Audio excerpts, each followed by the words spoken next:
Welcome back to Immortal Empires. Today we're going to be playing some more Boris, and I think someone in Boris's army, there we go, looks like Guevara actually has a level up. So let's start off the video by giving her a new skill, and let's see, I think we have all the magic we want for her, don't we? We do. So let's go ahead and give her another level in scouting, and that should help us find some new items to make our patriarchs and such even stronger. Now, where do we want to take Boris? We could come around here to Novchovy. However, I want to deal with this army here up in Yachich. Pronunciation on point as ever. Let's see. I think we should actually march this way towards Yachich. So let's go this way, and then we can hit Volksgrad, and then we can hit Novchovy. Maybe we can even hit Volksgrad, and then maybe try and save this. Although, oh dear. That's 3 4-stacks. That looks very, very troubling. Okay. We're going to go up towards this army. This army looks a bit more manageable. There, right. Let's go over to Leonid. I think he's making his way west because he needs to deal with Azazel. Of course, Azazel's army is very damaged. Now, dare I force march? I dare not. I think the best thing to do here is maybe we go into encamp stance. I think if we encamped here, we might still be able to reach the Crystal Spire next turn. At least I hope so. Let me see. We should be able to, right? Let's take a gamble on that. We'll get some replenishment. We'll be at full health, and that way we can take on Azazel's army pretty easily. As for everyone else, we do have Iosif here. He's still trying to catch up to Boris. In fact, he's essentially caught up to Boris. Okay, we do have enough space in the army for him. So let's go ahead and put him into Boris's army. That should help us in the battle to come, because suddenly we have 3 patriarchs who can buff our charge bonus and melee attack. And I think I will take the Frost Maiden out of this army and replace her with another Warbear Rider when the situation arises. Speaking of Frost Maidens, we have provincial aid. The atamans of the local province require the advice of the wisest member of the Ice Court. What will she recommend? Is more income required, or should the folk aim for general growth? We're going to go for income.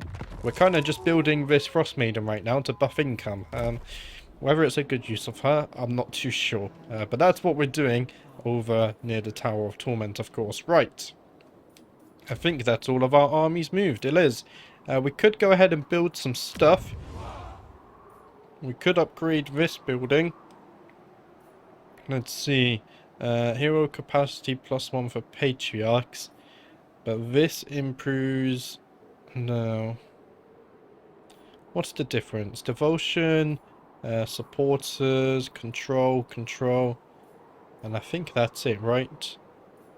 And some extra corruption lost as well. It's only 975 gold. Let's go ahead and do that. And I would try and upgrade Prague, but maybe it's not very wise. Because we are, of course, probably going to lose it again. And then we'll have to reclaim it once more. That's fine. Let's go ahead and skip the buildings then. We will check out diplomacy. See if we have anything going on here. Yes. Doesn't look like it. Can we get a peace treaty with these guys? In fact, we can. You guys are no longer at war with Reichland either, so let's go ahead and get a peace treaty there. 1337 gold, very nice. And I think that's all for this turn. Let's go ahead to turn 76.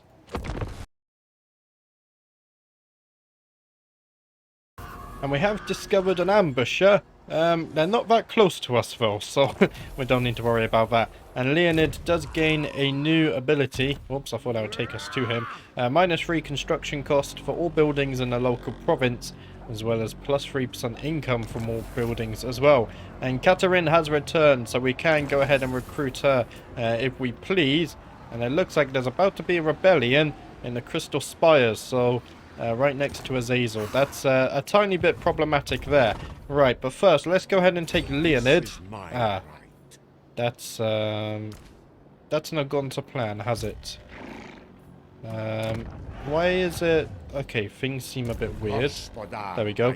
It's because there's terrain here. Okay. Right. So let's go ahead and make our way over to Azazel. I think he might just drop the siege, because honestly, his army is very, very damaged. If he attacks now, he's basically screwed as well. What I will do is probably go down to the Tower of Torment. In fact, do we have... So this is for heavy war sleds. How much gold do I need? 11,500 gold to get Ice Guard with glaives. So it looks like we're just going to get Ice Guard with swords.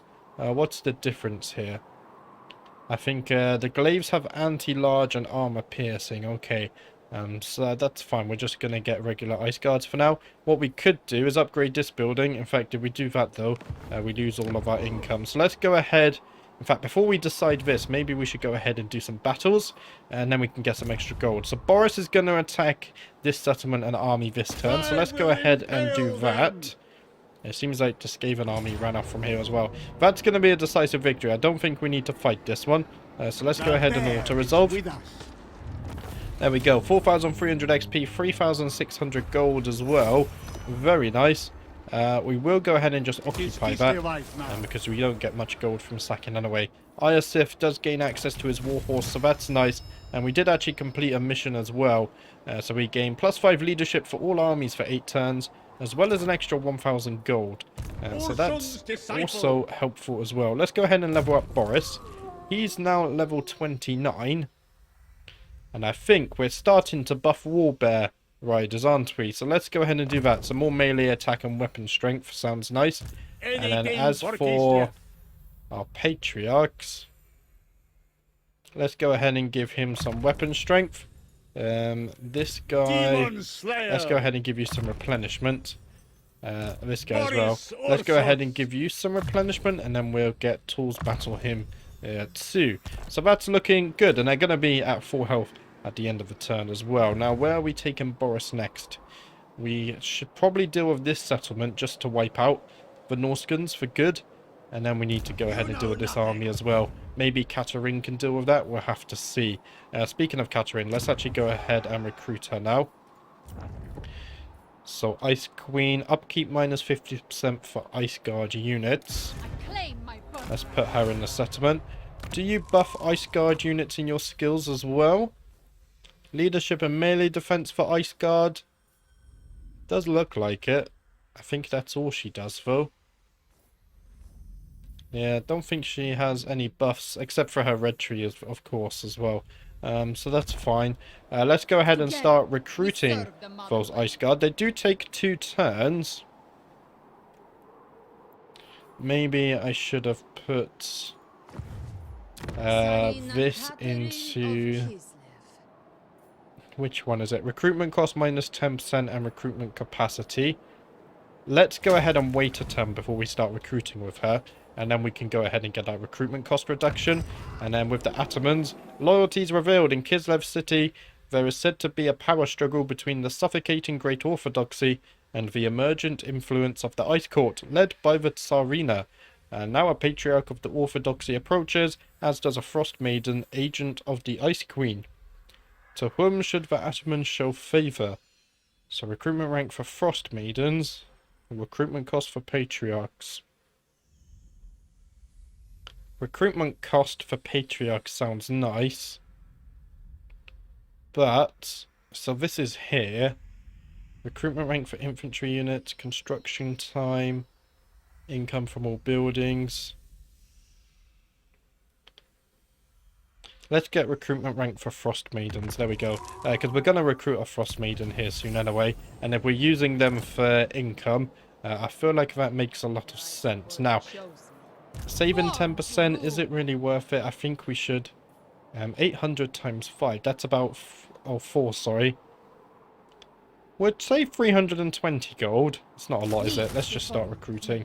We can save the income on the next group of buildings. We could probably also upgrade this as well.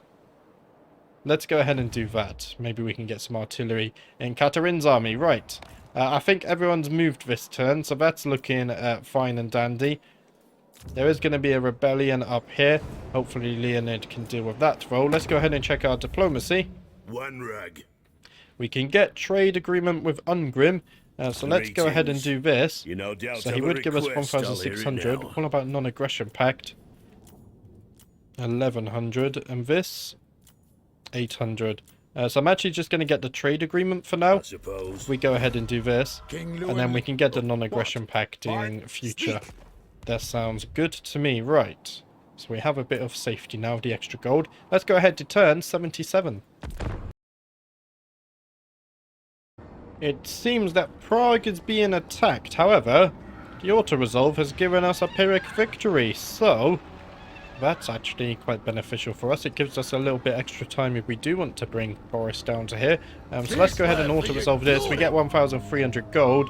I think I will take the extra 1,200 gold as well. Very nice result for us there. And Katerin does get a new trait, minus 5% recruitment cost for her army. So that's nice. And we do get a rebellion spawn up in the Crystal Spires. It doesn't look like a very scary army though. And it seems like Azazel has gone into in-camp stance. He's already replenished a lot of his army actually. That's not very good for us. Hopefully we can still wipe him out there. And Clan Angrand have confederated Zufbar. So the dwarves confederating their strength there. And Prague has been besieged. So we go ahead and look at these armies. We still have the 15 stack there. I think Boris can deal with those. He just needs to get down in time. And in fact, the Frozen Heart of Winter Elemental Bear. More than a mere bear, this elemental creature has all of the pride and rage of its vast, belugared motherland distilled into its colossal icy form. Let's see, maybe we could put that into Boris's army? I'm not sure. Boris actually has a level up.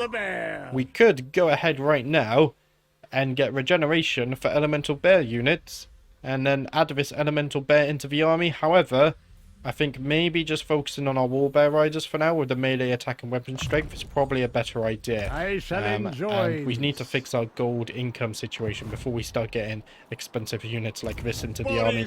Right. Warbear Riders, they're kind of expensive. 200 income. Boris's traits will help with that. Let's go ahead and attack Volksgrad. We need to hit Novchozy as well. I forgot about this. That's going to be a decisive victory. There's no point fighting this one. Very easy battle there. 1700 XP, 1200 gold. We're probably... Yeah, let's just go ahead and occupy this one. There we go. And we get a Nomad Riding Master. +2 recruitment rank for cavalry units in the Lord's Army. Very nice. And a Crown of Command as well. Let's see, let's go ahead and level up the Frost Maiden. I think for her, I think it's just a question of leveling up her other magic. Let's go ahead and get Freezing Winds. We may as well give her a nice passive there. And then for our Patriarch, let's go ahead and upgrade the Tools Battle him. We're definitely going to make use of that in battles when we manually fight. Right, so once we take Novchozy, these guys are done for. However, I think we need to go save Prague. And they are in a bit of a sticky situation. First though, let's go over to Leonid. I think we can take this army. We do have our garrison reinforcing. Azazel is trying to run away. I'm guessing he couldn't go through here. Can we still reach Azazel? We can, but suddenly it's a valiant defeat. Really? I assume the big trouble here is the Exalted Heroes and Azazel himself. We have struggled against them before. I think we can win this though. Let's go ahead and load into the battle. I do think this is a winnable fight, so we will go ahead and try our best here. Okay, so maybe this is a bit of a good news here. But we do have somewhat of a choke point battle here. Of course, the enemy could flank around both of these ways, but I think let's try and take advantage of this choke point. I feel we would be silly to give up the situation, or the opportunity, I should say, that has been presented to us. So let's go ahead and do something like this. If we can find the absolute boundaries here. I think that's the boundary there. And then what we could do is in between the gaps, we could get our Streltsy firing forward. We just try to do something like this. And then let's see, we could take the Streltsy, for example. Something like this. And then let's go ahead and put them in the gaps here. and they can fire into the enemy. Now we do have one stroke seat spare. I don't think we can put them up here, can we? What I might do... Could we do something like this, maybe? Maybe something like that would work. We'll have to see. And then with our regular Kossars, we can just fill the gaps with these. Something like this. And they should get plenty of arrows off into the enemy as well. Right, let's go ahead and get our Lord and our Patriarch here. These guys, I'm probably just going to put them behind there. They're mostly going to be buffing. Let's go ahead and start the battle. We don't have any casting Lords, so we're going to have to rely on the firepower of our Strozzi, Armoured Kossars and regular Kossars. If we go ahead and take a look at them, you can see our Armoured Kossars. They're hopefully going to be taking the brunt of the attack. We do have our Strozzis who will be firing it in through the gaps as well. And then, of course, we do have our Patriarch giving some melee attack. Over there is our Lord. And then behind, we do have a mixture of our regular Kossar units. So we're already firing off at Azazel. In fact, Azazel taking a lot of damage. If we can get an early kill on him, that would be beautiful, beautiful, beautiful stuff. So let's try ahead and do this. What I'm going to do here is put everyone on guard mode as well. There we go, I pressed group. What's guard mode? H, there we go. And I actually did want to group the regular Kossars, so maybe we could focus fire on Azazel. Although it looks like they're already going to get the kill. In fact, Azazel is already burning up, so we've killed the enemy Lord here. Azazel is dead. I think now we're going to tell our Kossars, focus your fire on these guys. Let's go ahead and slow their charge. If we can maybe get a kill on these exalted heroes, that would be beneficial. I think a chariot is coming from behind us. We should be able to deal with that though, so that's fine. Let's go ahead and give everyone some melee attack.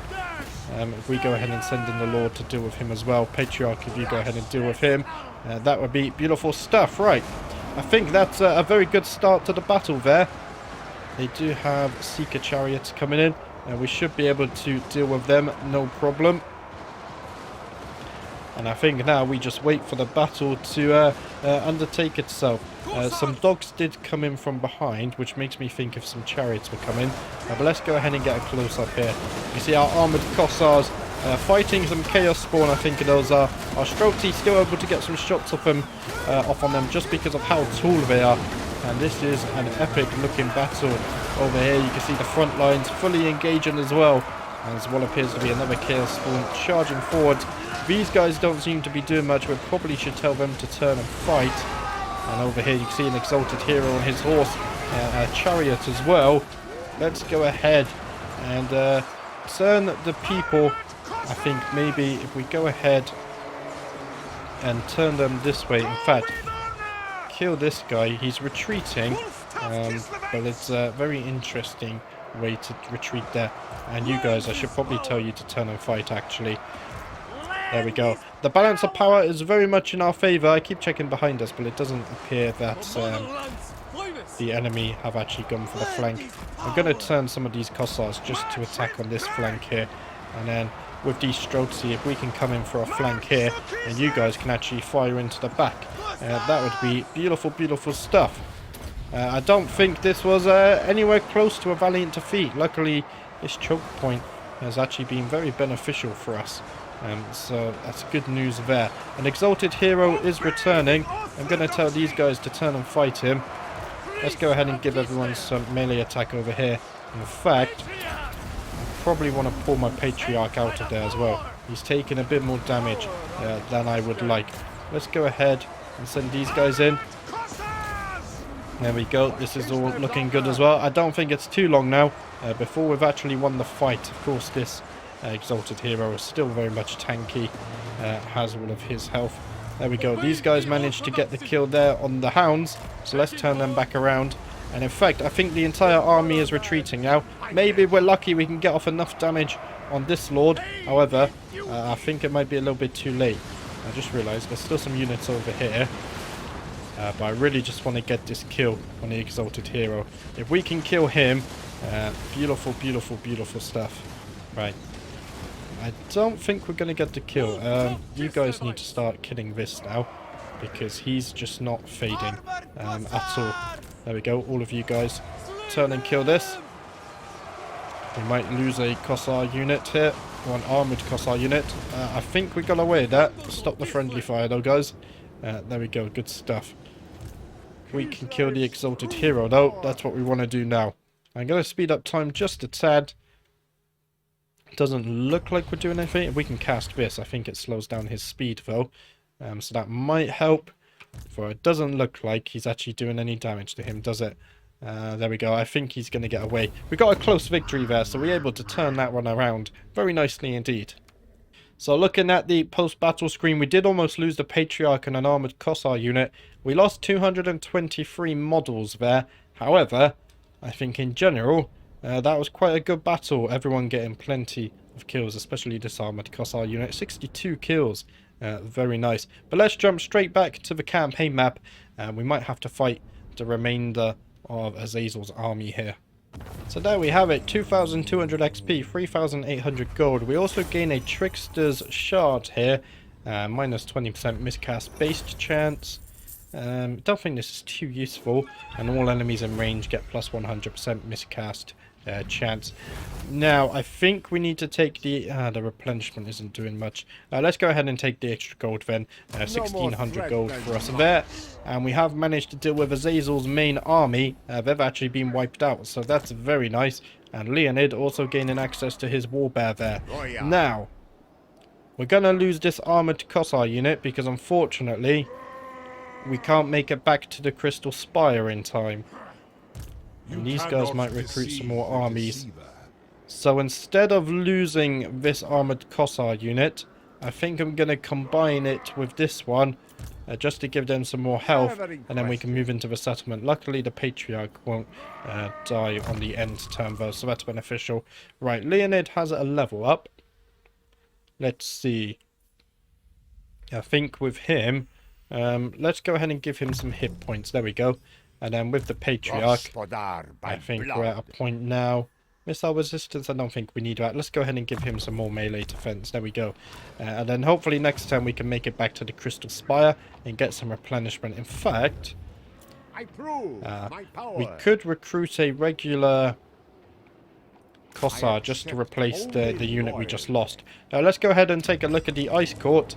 Ice Maidens are dedicated attendants of the Tarina, but also burgeoning sorceresses in the arcane laws of the motherland. Some also seek out the Ice Guard to learn their martial ways as well, should the maiden cast or fight. Winds of magic, power reserve change plus... let's just focus on magic, there we go. That's absolutely fine there. Now, have we moved everyone this turn? We have, and I think we also started recruiting with Katarin. So good stuff there as well. Now, we do have 11,000 gold, which I think we might spend... Oh, we're going to be losing gold as well, though. Wait, no, it's this one. 11,200. Unit experience gain per turn, plus 100 for armies and province, plus 4 recruitment rank. So what rank do these guys get recruited at? 6. Wow. Impressive. Wow. We almost have plus 8 recruitment rank in this province. Okay, that's good. Right, I don't think we're going to build this turn. We need a little bit more gold. Let's go ahead and check out diplomacy. We might even be able to get some gold here. Doesn't look like it though. So that's a shame there. Let's go ahead to turn 78. And Prague is being attacked again. But luckily, once again, we have a Pyrrhic victory, so we'll auto-resolve that one. However, if we get attacked again, I don't think we're going to be so lucky. We do get 3,100 gold. Let's take the extra 1,100 as well. And it does look like the Forest of Decay is also being attacked, this time a decisive victory. So let's go ahead and auto-resolve that. An extra 1,600 gold, plus another 550. And it looks like that rebellion has actually now been wiped out. But first, free speech is not a right in the volcano's heart, apparently. A self-proclaimed truth speaker, has been touring the Stanitsa, spreading a message of faithlessness. This blasphemer seduces our citizens into believing that the Great Orthodoxy is merely a political construct designed to keep them in line. Clearly nothing could be further from the truth, but we must act. Now I think it's worth spending the 500 gold here, because we know how that event can go. Oftentimes it makes you spend more gold if you don't spend it now.